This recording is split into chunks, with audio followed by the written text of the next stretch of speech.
Muito bem, pessoal. Tudo bem com vocês? Nós vamos iniciar mais uma aula de termoquímica. Eu já fiz duas aulas de termoquímica, essa é a terceira aula, o vídeo 3.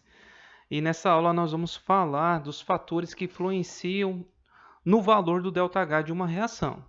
Nas aulas anteriores, eu expliquei o que é entalpia, a variação de entalpia e o que isso acarreta em uma reação química. Agora nós vamos analisar uma análise teórica, tá, dos fatores que influenciam no ΔH de uma reação. O primeiro fator é a quantidade, né, de reagentes e produtos. A quantidade de reagentes e produtos em mols influencia no valor do ΔH e eles se referem ao valor do ΔH. Vamos ver um exemplo aqui. Aqui eu tenho uma reação de formação da água. Tenho 2 mols de hidrogênio gasoso mais 1 mol de oxigênio gasoso, formando 2 mols de água. O ΔH dessa reação é menos 485,8 kJ. Então, isso aqui é uma reação exotérmica. Se nós dividimos essa equação acima por 2, olha como é que ela fica. O que é dividir ela por 2? Isso que eu marquei aqui é o que realmente vai ser alterado quando eu dividir por 2. Aqui eu tenho 2 mols de H2. Quando eu dividir por 2, vai ficar 1. Quando o coeficiente é 1, não precisa colocar, tá? Aqui eu tinha 1 mol de O2. Eu dividi por 2, ficou meio. 1 dividido por 2 dá meio. Formou-se 2 mols de água. Quando eu pego 2 e divido por 2, dá 1 mol de água. Esse 1 eu não preciso colocar. Percebam que o ΔH também foi dividido por 2. Então, qualquer alteração que você fizer em relação à quantidade de mols das substâncias que participam da reação, essa alteração vai provocar mudança no ΔH, na mesma proporção. Então, aqui eu dividi os coeficientes estequiométricos, que são as quantidades de mols de reagentes e produtos, por 2, o ΔH também dividiu por 2. Essa percepção é muito importante nos cálculos dentro da termoquímica. O segundo fator é a influência do estado físico dos reagentes e produtos de uma reação. Vou usar como exemplo, de novo, a reação de formação da água. Eu tenho 1 mol aqui de hidrogênio gasoso mais meio mol de O2 e formando água nos seus 3 estados físicos, o vapor, líquido e sólido. Para cada um desses estados físicos, eu tenho um ΔH de formação da água. No vapor, menos 242 kJ por mol de água formada. No estado líquido, menos 286,6 kJ por mol de água formada. E no estado sólido, aqui embaixo, menos 292,6 kJ por mol. Percebam que para cada estado físico da água aqui, eu tive um valor de ΔH. Por que isso ocorre? Porque nesse sentido, a setinha apontando aí, de cima para baixo, há uma diminuição da agitação das moléculas. Então, a água aqui no estado sólido, ela tem menos energia do que a água aqui no estado vapor. O que quer dizer isso? Que para você formar água no estado sólido, o sistema tem que perder mais energia, tá? Então, nesse sentido aqui, eu estou diminuindo a energia do sistema. Vapor tem mais energia, sólido tem menos energia. Isso acarreta num aumento do saldo da energia. O que é esse saldo de energia? É o ΔH. Então a energia liberada ela vai ser maior. Lembra que esse sinal negativo aqui indica que o processo está liberando energia. Aqui está liberando mais energia do que aqui. Entendido? Então, se eu formar uma substância em estados físicos diferentes, no estado sólido eu libero energia, se a reação for exotérmica, que é esse caso aqui, né? No estado sólido eu vou liberar mais energia do que no estado gasoso ou vapor. Então, essa é a influência do estado físico dos reagentes e produtos. Aqui eu falei dos produtos, né? Mas a mesma análise vale para os reagentes, porque aqui eu mudei o estado físico só dos produtos. O terceiro estado físico é a influência do estado alotrópico. Para quem não lembra o que é alotropia, tá? É um fenômeno em que um elemento químico forma substâncias simples diferentes. Os mais comuns, eu vou colocar aqui para vocês. O carbono. Ele forma o carbono grafite, esse grafite que nós escrevemos com lápis, lapiseira, e o diamante. O enxofre, ele forma um enxofre rômbico e um enxofre monoclínico. Eles têm formas, né, de cristalização diferentes. Esse aqui ele brilha mais, esse é mais opaco, mais esbranquiçado, né? Então eles têm formas de cristalização diferentes para o enxofre. Eu tenho o fósforo vermelho, o fósforo branco. Também tem cristalização diferente, mas a cor, né, é a principal diferença. E aqui o oxigênio gasoso, molecular, que é o que nós respiramos, e o ozônio, que forma a camada de ozônio, que protege a Terra contra os raios UVA e UVB.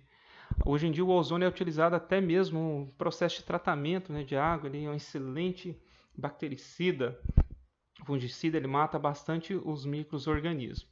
Então aqui eu coloquei alguns exemplos para vocês de substâncias, né, de elementos químicos que sofrem um fenômeno da alotropia, em que um elemento forma substâncias simples diferentes. Então, do carbono, é bom você saber do grafite e do diamante. Existem mais para o carbono, mas os principais é grafite e diamante.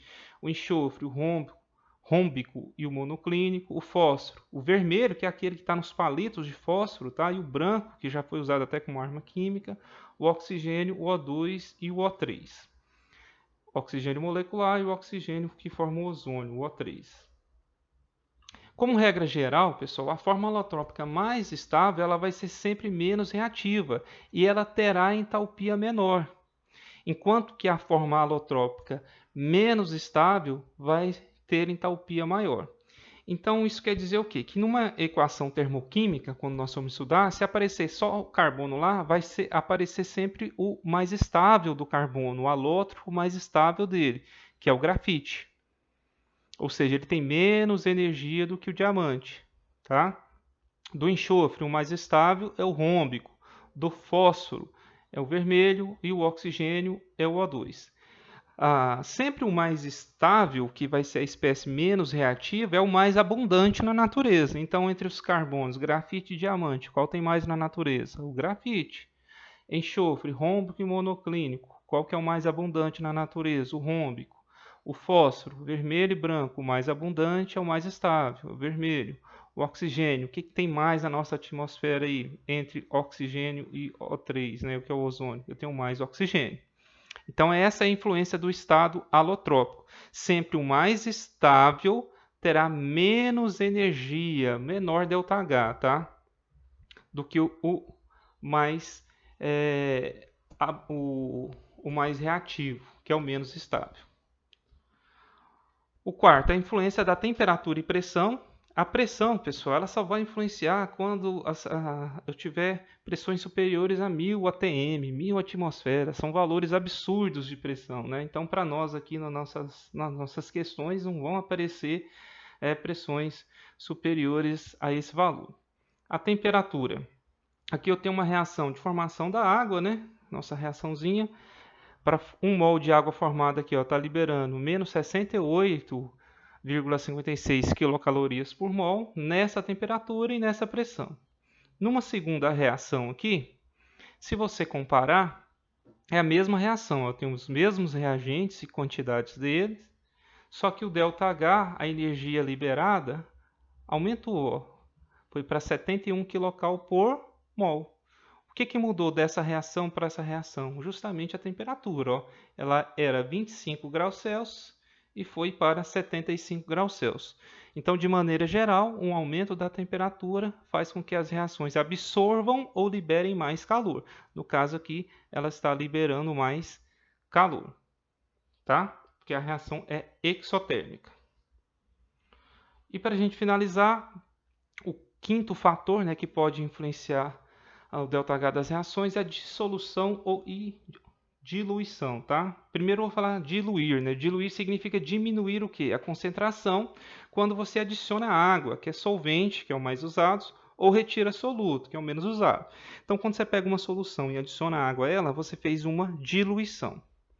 A dissolução ela ocorre quando você pega um soluto e coloca ele em um solvente. Exemplo, quando você pega sal e coloca em água, soda cáustica em água. Tá? E na maioria das vezes, as dissoluções de sais são endotérmicas, tá? E a dissolução de bases, que é o exemplo a soda cáustica que eu citei, é exotérmica.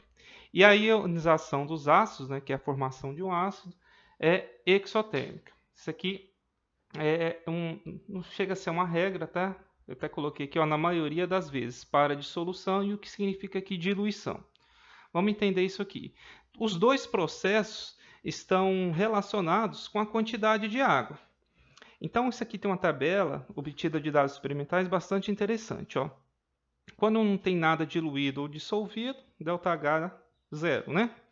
Se eu coloco 2 mols de água, a energia liberada, menos 5 kcal. Se eu coloco 10 mols de água, menos 7 kcal. Se eu coloco 20 mols de água, menos 15. Se eu aumento para 100, a energia liberada continua a mesma. Ó. Se eu coloco 1000 mols de água no meu sistema, seja para diluir ou para dissolver sal, base ou ácido, continua a mesma. Ó. Nós chegamos num ponto que nós chamamos de ponto de diluição total ou infinito. O que quer dizer isso? A partir dessa quantidade de água que eu adicionei ao sistema, não adianta eu ficar colocando mais água. A energia liberada, seja na diluição, seja na dissolução, ela vai continuar sendo a mesma, tá?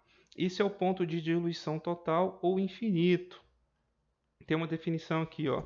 Ponto de diluição total ou entalpia de solução em diluição ou infinita é o ponto a partir do qual a adição de solvente não mais altera a entalpia da solução ou da dissolução, que é isso aqui, né? A partir desse ponto aqui, a adição de água não alterou mais a energia liberada, reação aqui exotérmica.